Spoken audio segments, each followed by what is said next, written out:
Yes guys, welcome back to the channel. 6 days out, Sunday the 29th of June. I've just taken my check-in video and check-in pictures for Cuba. So I'm just going to wait on a response and see what the game plan is from today, which I will update you with. But I'm just putting together my little digestion poop shake, if you want to call it that. Every single morning, 15 grams of glutamine. We have 15 mils of apple cider vinegar. And we have 12 grams of Digest Max. That goes in every single morning. So I will have this. I will get myself a black coffee. I will have one Nespresso pods, one coffee pod, whatever they're called. Then I will go and get the first block of steps boxed off. And then usually while I'm getting steps done, I'll get a message through off Cuba. And then he'll tell me either get off the treadmill, cut back on steps, but he'll let me know. And then we'll start the day from there. And then I will update you. Right, so I'll give you my little update while I am doing my supplements prep, that time of the week again. This actually will last me like 18 days, so I don't have to go through all these fucking tubs every single day. It's just so convenient. But game plan is set for today. So I checked in. Cuba is pretty happy with where I'm sitting. So he said tomorrow we will start putting more food in. But he said today, what we're going to do is we're going to pull the steps down to 7K. And we are going to drop clean in half. So clean has gone from 80 down to 40. So don't forget, okay, it's not just a case of more food. You know, when we're in a deficit and where we build up fatigue in a deficit, that's going to come from not just the food being lower, but also expenditure, and then the likes of lipolytics as well, which is also going to drive metabolic rate higher. So clean pull down, steps reduced again. Tomorrow I should wake up, honestly, drier again, tighter again, and then we will be in a position where we're going to start putting food in from there. So we'll see how we look tomorrow, and we'll see how much he wants to put in and what his game plan is going to be across this week. Body weight this morning was 109.7, which is fucking crazy. So to be honest, this body weight and the condition I'm at this body weight, I am quite fucking happy. I am quite happy because don't forget, this is me at my very, very flattest. Do you know what I can describe it like? I feel like I'm like an A4 piece of paper. That's what I feel like. Just fucking like nothing to me at all. Just fucking super flat. But needs must. That's the position we must be in to be in order to fill this tank as it needs across the rest of the week. So 109.7, steps down to 7K, clean down to 40, and that is going to be the game plan for today. Now, for me, like I said before, I actually love higher fats. So for me, like most people will be like, oh, I wish I got more food. I am buzzing to be on rest day food again today, because what day is that? It's salmon. And I know when them carbs come up, that salmon is going to be pulled. So I will happily have rest day food again today before we start pushing things forward from tomorrow. But that is the game plan for today. I'm actually, do you know what? I'm not going to show you through like a full day of eating and go through every single meal again.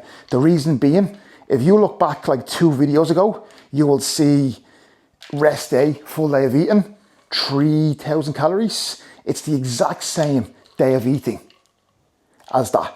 So I'm not going to take it. I may show you a little bit of food throughout the day as I'm eating it, but I'm not going to go through a full calorie breakdown. If you want to see today's calories, go back 2 videos ago and you will see exactly what the game plan is for today food-wise.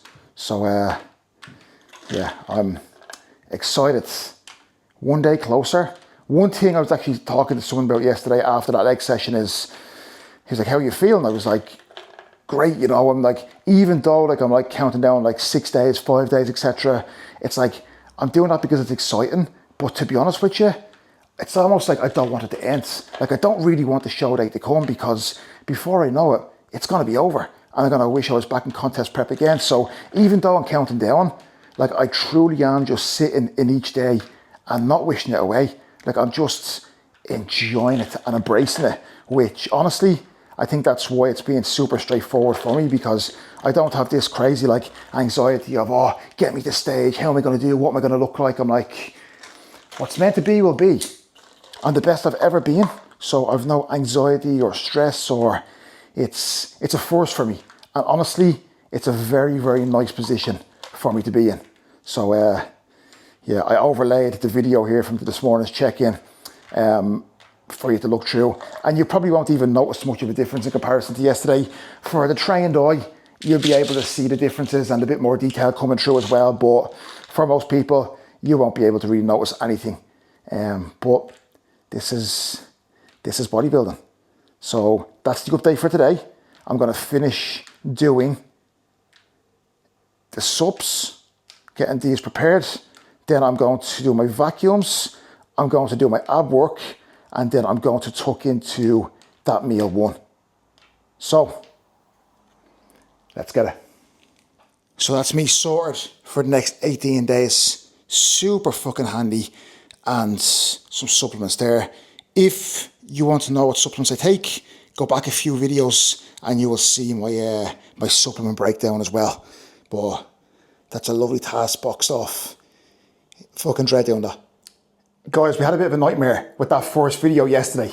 So I posted it, and after like an hour, somebody commented saying like there's no audio over the voiceover. It's like, fuck, how have I managed to do this? So first daily vlog, and I fucked it. So that's in the process now of being re-uploaded. But lessons, always a lesson. It won't happen the rest of this week. So thank you for letting me know. And there will be no more technical difficulties. So yes, first meal going down.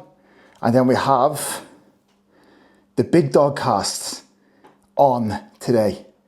Nate, the doctor, Jimmy, love it boys, set up. This is something I've trialed over the past few weeks. Methylene Blue. I've been having it first thing in the morning. And honestly, I can only say good things. And I'm not even like affiliated with, where's it from, Biolab.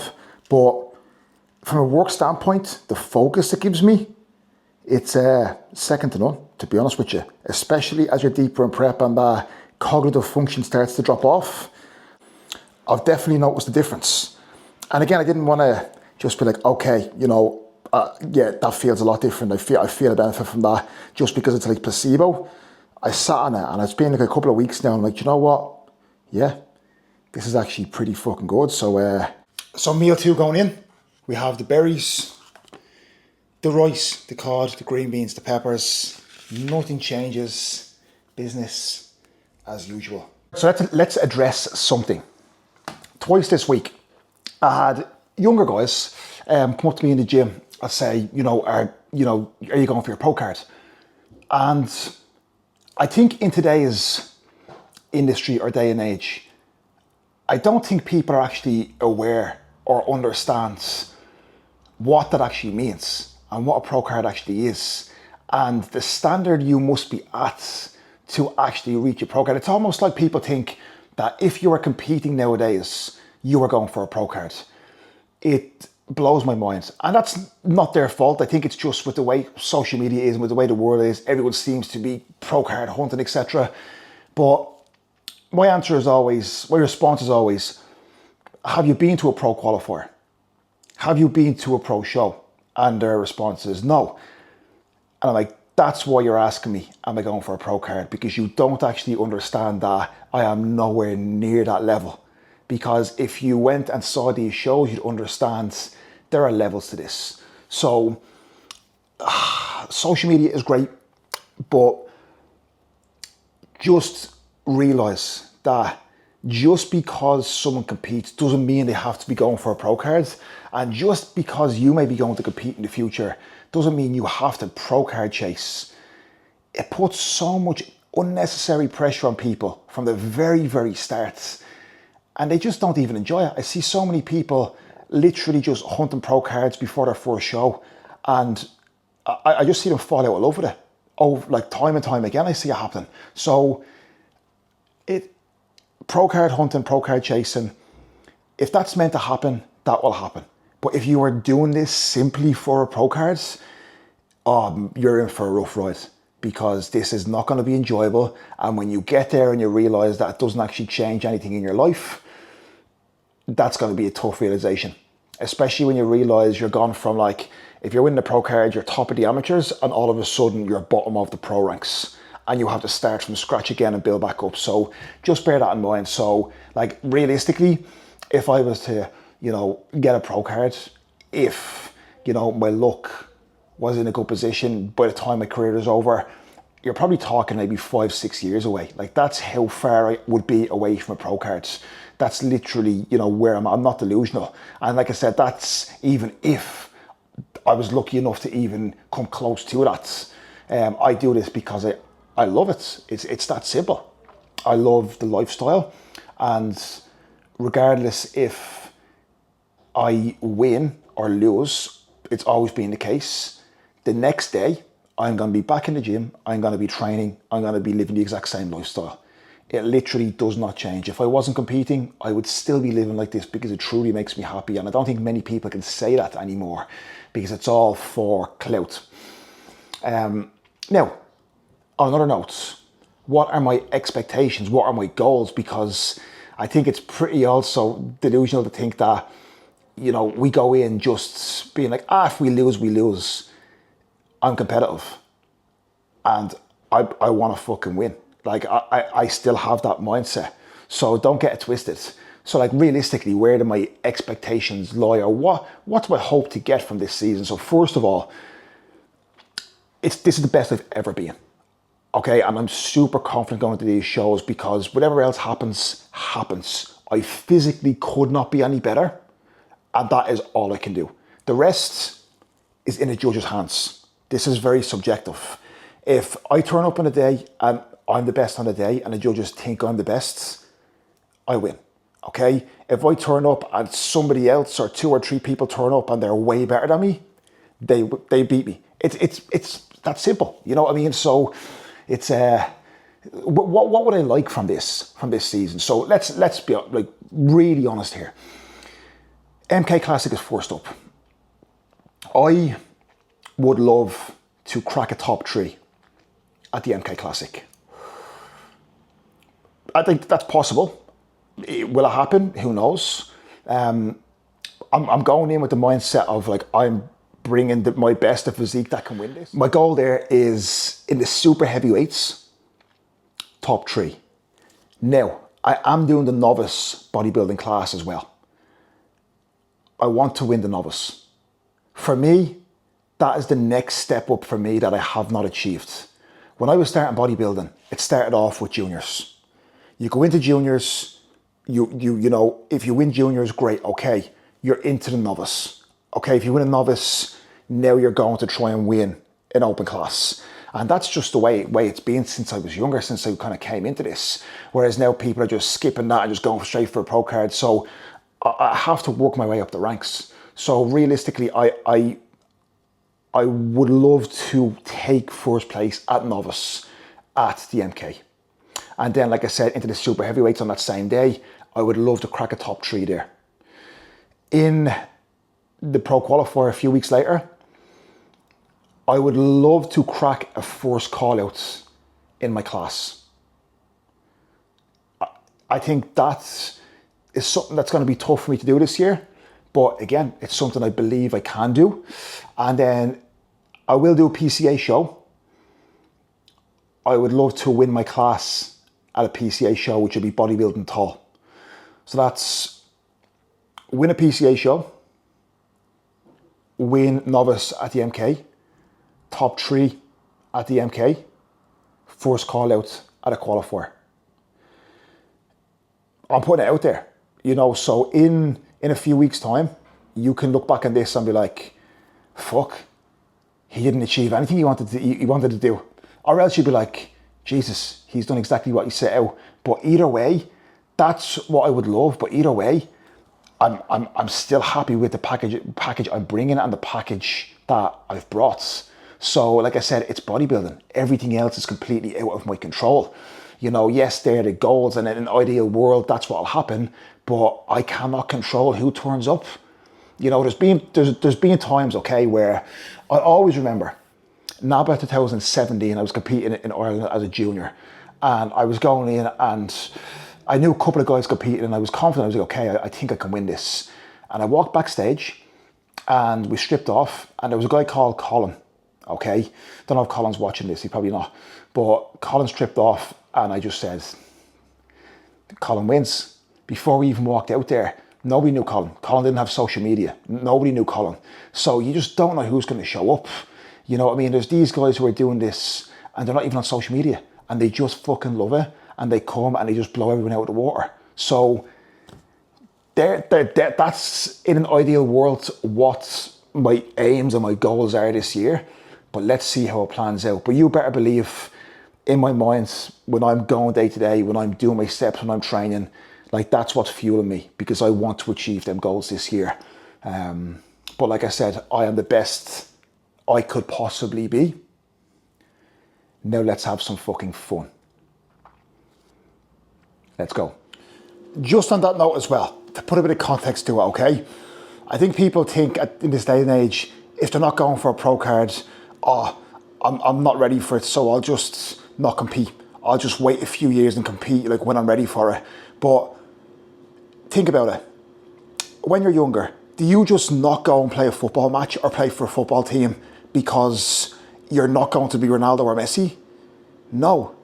You're able to do what you love. You're able to still play football and enjoy it without the expectation of fucking becoming Ronaldo. So take the pressure off. Have some fucking fun.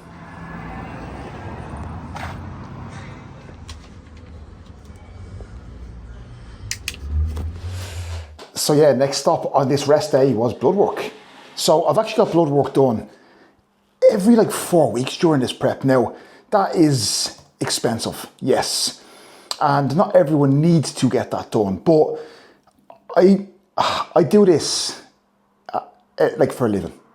And I want to be able to do this as long as I possibly can. And I really wanted to take a deeper look into Bloodwork, this prep, and see, we've done a lot different. And I'll go into that at a later stage as well, in terms of, you know, anabolics and just with the whole approach to prep, etc. as well. And I like kind of looking at bloods and being able to compare it to this time, you know, last prep, etc. as well. And just kind of comparing phase to phase where the bloods are at. And even during this prep, believe it or not, Bloodwork has actually improved in comparison to the start of prep. So the way we've worked things this prep has definitely paid off. And like peak week, 6 days away from the show, this is when people try and avoid Bloodwork, because let's be honest, it's usually a little bit skewed with compounds we're taking and what we're doing to our body at low body fat, etc. as well. But I want to see where my markers are at their very worst, rather than just getting them done after prep. So yeah, expensive, but health is important in terms of, I do want to be doing this for a long time, and I don't want to just kind of throw a blind eye to it and just ignore it. I want to track and compare and see, and just see where we're at. So the time has arrived. The last time I'll probably have this before show. It's the last rest day, and then from tomorrow more food will go in. So this could be the last goodbye. This could be it now till after show. So I'm going to savor every bit of this baby. Ennis, I don't know if anybody watches this guy, but his name is, let me see. That's him there. Don't know if you can see that. But Ennis Yilmazar visits like mega mansions and stuff around the world, and I really like him. I'm a big fan. So it's time now to sit, to chill. I'm gonna have a nap as well, and then I'm back into work for this evening. chill mode. Just showing you how I actually cook my cod. I showed you the salmon last time, but cod, a little bit different. So here, tin foil in, cod in. Then we put on 200 degrees for 10 minutes, and that's the cod. Perfect. So meal number 4 going down after the map. The cod, the spuds, the apple, spuds. If you're Irish, you know. And of course, the salt to sprinkle over that baby. Right guys, so I'm just getting meal number 5 ready. And I said I would just have a little bit of a ramble and give you a bit of an insight into what my last prep was like coming into the back end of it. So I'll let you in a little secret. Last prep, the last couple of weeks was an absolute nightmare. And what I mean by that, it ran absolutely perfectly. But for me, mentally, my head went. It absolutely went. And I think it was a case of, it was like almost being too anxious because it was so long since I'd been on stage that I just had no clue what I was going to look like, how I was going to fare out, if I was good enough, if I was big enough, if I was lean enough, if I was too fat. It was just, I had zero clue because it had been so long, and that really played with me. So everything was good, and then coming into the last 2 weeks, I was like, oh God, I look terrible. It was that bad, right, that I couldn't look at myself. So for the last 2 weeks, I have no checking pictures from last prep. I didn't look at myself. I used to go to Cuba's every morning, and he used to look at me and set the game plan. That's how bad it was. So again, I go, oh, poor, like, I'd say, oh, it sounds like, oh, poor me. No, not at all. But I'm just saying that's why I'm enjoying this prep so much, because I don't have that wave of anxiety. I don't have that, you know, almost like pressure I put on myself, because like I said, I know where I was last time on stage now because it wasn't too long ago. I know the improvements I've made, and I have a much more tangible idea of where I'm at, what I'm bringing, and you know, it's a nice place to be in, a nice place. So yeah, that's actually one thing that last prep taught me as well, that honestly, I don't need to take as long in between shows. How do you get better at bodybuilding? By being on stage, by going through each phase. And I think when you have shorter off seasons, now I'm not saying compete every year, because a lot of people do that and make no progress, but this time I was like, right, I'm gonna do like an 18 months window between shows, and I'm going to try and make the same amount of progress I made in my 4 years before that. And I've done exactly that. So this is a game of patience, but when you have almost like aggressive patience, where it's like, yeah, I'm gonna be patient, but I'm gonna do everything I possibly fucking can to make as much progress as I can as fast as possible, you'll move forward at a faster pace than you actually think. And I think because I had that work rate and I knew everything was nailed during this off season, that's what's given me the peace of mind. So confidence comes from doing the things you said you were going to do before it became inconvenient to do so. Bear that in mind. So yeah, bit of an insight into where I was at. Just put a meal 5 together. I also have this mixed as well. I'm gonna have this 45 minutes before last meal. Game changer. This, and then melatonin. Let me see. This baby as well. I've been doing that before bed, and honestly, I told you before, my sleep is immense at the moment, so that will stay in for this week, and I will look forward to a good sleep. But that's my little rant. Nearly 5 days out. Guys, you know what time it is. We have 3 episodes. This is episode 7. 3 episodes left of Ginny and Georgia. So that's going to be 3 seasons nearly complete over the last few weeks. Like I said, it's been a game changer. I wonder what, Fubar next? Maybe, yeah, there's loads of stuff up now. The Equalizers. There's so many things you have to watch. Yeah, we have a lot of catching up to do. Meal number 5. Set up. I actually just realised, guys, how filthy this fucking t-shirt is. So I put this on in the evening when I'm chilling. So I think it's time to tomorrow wear a new t-shirt because that is filth, but it's staying on for this. This is the reality of it. I'm not trying to portray something that I have not. So I'm gonna crack into the last meal in a couple of minutes, which is the cream of rice, the whey, the almond butter, the berries. Go back to the last video and you will see that. So overall totals for today, 3,065 calories, 316 protein, 313 carbs, and 61 grams of fat. And that is today done. So another day of ticking boxes. That's 8 litres of water boxed off. That's my 6 grams of salt, my 3 grams of low salt. That's my 6 meals. That's my 7,000 steps. Everything ticked off, and just, that is what it's all about. Just racking these days up, making each day as perfect as possible and just stringing them together. And ultimately, peak week in particular, everything has to be like on the money, on the absolute money. So all boxes ticked, a successful day, another day boxed off, and tomorrow we are 5 days out. So again, this video tomorrow 7:30 in the morning. Tomorrow, which will be Tuesday for you guys, the 5 days video will be out. So let's go. I will catch you tomorrow. I appreciate everything as always. Like, share, comment, subscribe. The home stretch.